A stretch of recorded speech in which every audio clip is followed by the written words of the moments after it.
Pessoal, vim deixar mais uma mensagem para vocês e hoje nós vamos estar lendo o Novo Testamento, Mateus capítulo 26, verso 36 em diante, onde vamos falar de Jesus no Getsêmani. O Getsêmani era um jardim onde Jesus e seus discípulos se reuniam. Vamos ler o verso 36? Verso 36 diz assim: Em seguida foi Jesus com eles a um lugar chamado Getsêmani e disse aos discípulos: Assentai-vos aqui, enquanto eu vou ali orar. Verso 37. E levantando consigo a Pedro e aos 2 filhos de Zebedeu, começou a entristecer-se e se angustiar-se. Então lhe disse: A minha alma está profundamente triste até a morte. Ficai aqui e vigiai comigo. Adiantando-se um pouco, prostrou-se sobre o seu rosto, orando e dizendo: Meu Pai, se possível, passa de mim este cálice, todavia não seja como eu quero, e sim como tu queres. Jesus se retira para orar e dá um comando aos discípulos. E a palavra de Deus vai nos falar que Jesus passa por um momento de tristeza, de angústia, porque ele sabia que ele ia morrer para o plano de salvação de Deus por minha vida, por sua vida e por toda a humanidade.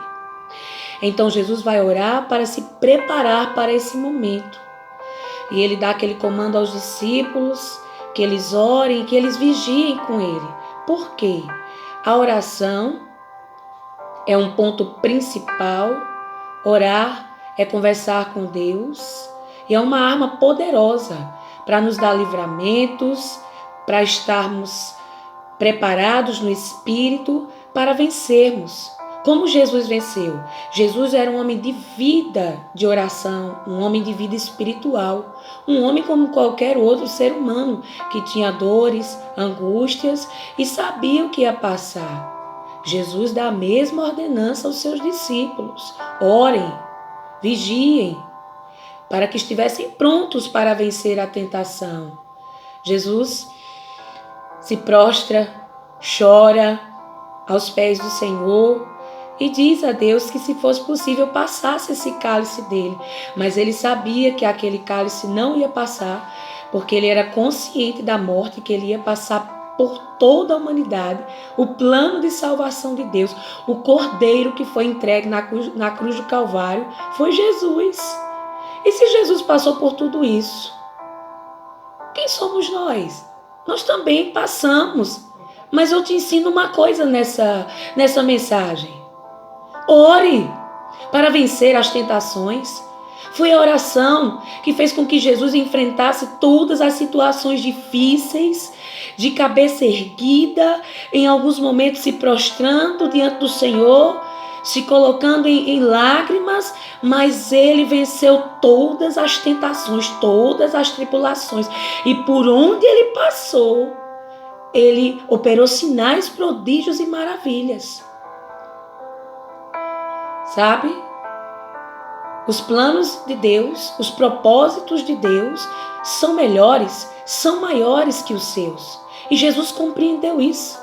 Que o plano perfeito, que era o filho dele sendo entregue por mim e por você, era um plano glorioso para estarmos hoje de pé, para estarmos hoje adorando, exaltando e assim vencendo as batalhas da vida.